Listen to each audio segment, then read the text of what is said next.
Je vous remercie, Monsieur le Président de l'Assemblée nationale, Monsieur le ministre, mes chers collègues députés. Monsieur le Président, je voudrais commencer par un constat qui n'est pas agréable, mais qui malheureusement nous renvoie à la réalité de notre législature. Nous avons inauguré cette législature par 2 négations.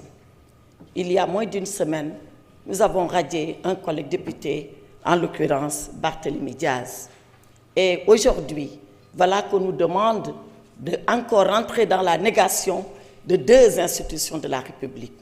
Je pense que pour le symbolisme, pour le formalisme, nous aurions pu inaugurer notre législature par des actes positifs et éviter des actes négatifs. Cela d'autant plus que rien, absolument rien, ne nous dicte l'urgence de procéder ainsi.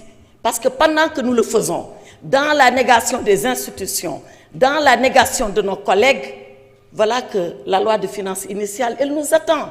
Les Sénégalais attendent leur budget. Ils attendent de comment ils vont être gouvernés. Ils attendent avec quels moyens ils seront gouvernés.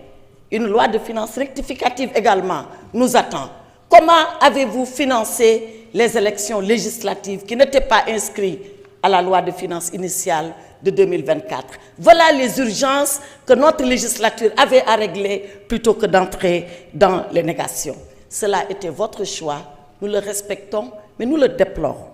Cela dit, Monsieur le Président, pourquoi devrions-nous supprimer le Conseil économique, social et environnemental? Et pourquoi devrions-nous supprimer le Haut Conseil des collectivités territoriales?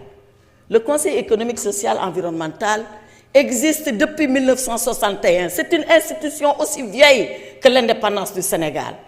Et vous demandez qu'on le supprime.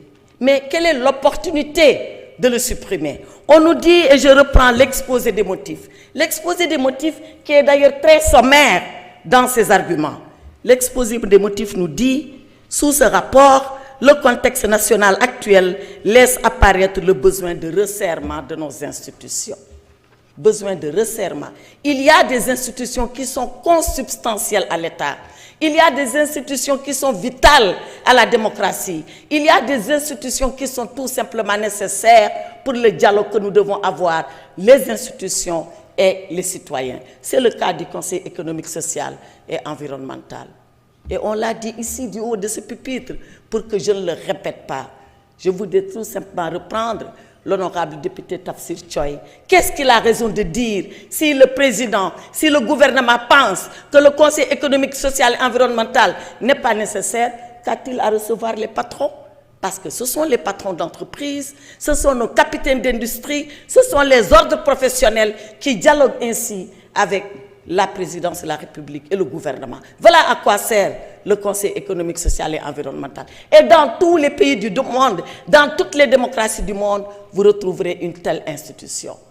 Le Haut Conseil des collectivités territoriales, qui est la chambre de dialogue, de discussion, de débat et de proposition avec les territoires. C'était le parachèvement de la loi de décentralisation de 1996. Tantôt on a parlé de Sénat, tantôt on a parlé de Haut Conseil, mais l'institution, elle est nécessaire. Alors, Monsieur le Président, je voudrais interpeller le gouvernement et lui dire que si ces suppressions-là sont nécessaires, qu'ils prennent ici l'engagement devant le peuple sénégalais que jamais ces institutions ne reviendront ici pour qu'on nous demande de voter sous une autre forme. Qu'ils prennent l'engagement solennel et devant le peuple sénégalais.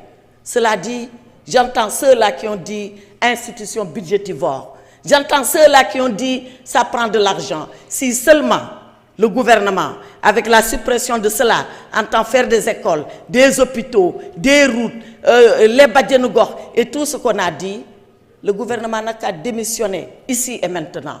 Parce que le propre d'un gouvernement, c'est d'avoir ces institutions et de conduire la politique de développement au profit des Sénégalais. Les deux ensemble et en même temps, comme l'a fait pendant 12 ans le président Macky Sall à la tête de ce Sénégal. Je vous remercie, Monsieur le Président.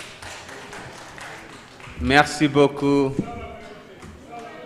Merci beaucoup, honorable Aïssata Tall Sall.